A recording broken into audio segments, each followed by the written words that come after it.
started. First thing, I'm gonna get a pot of water to the boil for our pasta sheets.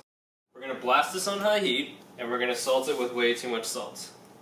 Way too much salt. Pasta water should always be really, really salty. Cover the lid, and we're gonna let it boil. Now we're gonna work on the sauce. So I got some ground beef here, so it's gonna be a Bolognese tomato sauce. We're gonna do a simple onion dice. Cut the onion in half through the root, peel that skin. Get rid of this top part here. We're gonna do some strips, but don't cut all the way through the root. Horizontals. And we're gonna dice. Garlic. Take your knife, smash. You peel the skin. Away! Diced garlic. Cut it down straight like this, through. So this is almost like the horizontal cut. And then we're gonna do strips like this. We dice. Minced garlic. So we're gonna start with our beef. I'm gonna add the oil, coat the pan, and the beef right in. You want to season right away. Salt, pepper. Try your best to break it down to little pieces. Make sure the meat is all cooked. This brown stuff that sticks to the bottom of the pan, don't worry about that. We're going to deal with that later. That's actually all the flavor.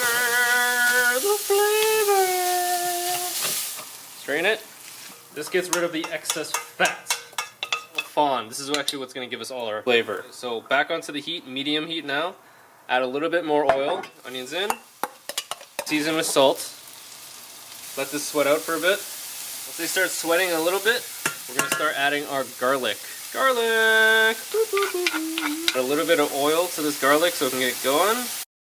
We're actually going to give off some of their moisture, and the moisture is actually going to help you to sort of deglaze this fawn that's on the bottom. So make sure you use a wooden spoon and try to scrape away as much of that flavor from the bottom of the pan as possible. We're going to give this a full deglaze once we hit it with some tomato sauce. So now we're going to add 1 tablespoon of dried oregano. Give that a little mixy in. Mixy poo. 2 tablespoons of tomato paste. We're going to work that in first. Oh yeah. Sauce in. Now we're going to turn the heat down to about a low. At this point we want to try to scrape the bottom of the pot because the tomato sauce actually helps to release by deglazing. Balsamic, Worcestershire Sauce. Cook that out. Once you start seeing it simmer, you're going to add the beef right back in. And our sauce is pretty much good to go. Woo! Keep this on low heat and let it braise out. So we have our sauce cooking. The pasta water is just about to come up to the boil. So we're going to be cooking our pasta sheets. These are gluten-free, but you could totally use normal lasagna sheets if you want. These are made from rice flour, so gluten-free. And they're going to have a little bit of a different kind of cook to them. Let's go. Got our pasta sheets, got our boiling water, and you never want to dump these in straight like this. You want to like layer them out, so that way they pull away easy. When you're cooking lasagna sheets, you have to stir. We're gonna let that go for a little bit, and then we're gonna check on it. Pasta sheets are down, very important. You need a tray, so you need a full-blown tray, definitely long enough for each sheet of pasta. And you need to hit it with oil. You have to coat them in oil so they don't stick to each other, okay? Got a cream time! Classic for a lasagna. Ooh, see how creamy it is? Just like this. Salt. And then we're gonna hit it with a little bit of cream. The cream is just to loosen it up a little bit so it's not so tight.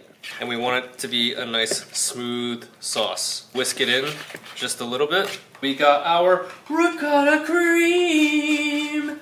Woo! Alright, now we're going to grate some cheese. I'm using marble cheese today. Pasta sheets ready. So now we're going to fish them out. Be very careful to try to keep them all together. We're going to lay them down onto the tray of oil. The oil is going to help them to not stick.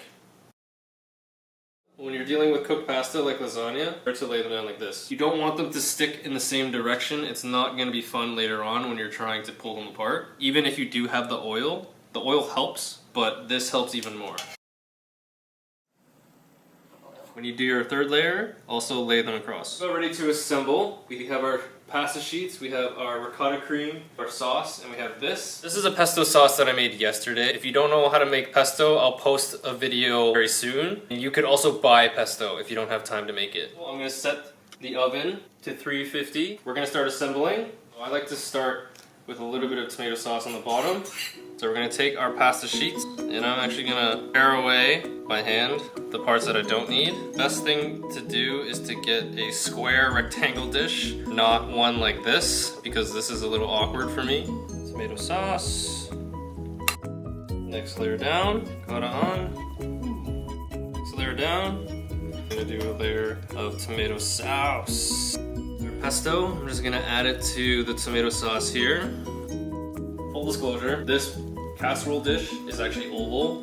Pasta sheets are actually square, so look at what I'm doing. So I'm actually cutting the sheets into it fitting in here. The beauty about making pasta is I have all these extra bits right here. I'm actually going to Frankenstein an entire layer in tomato sauce. And we're gonna top it off with our cheese. Cheesy.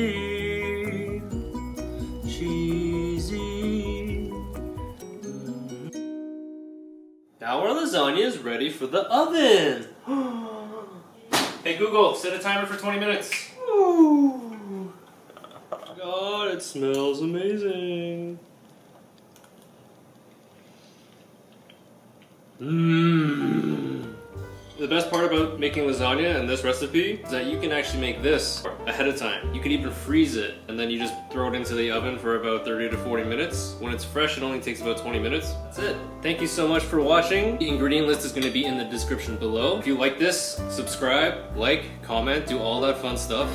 And I will catch you next time. It's so good. Pesto, ricotta, bolognese, cheese. Oh.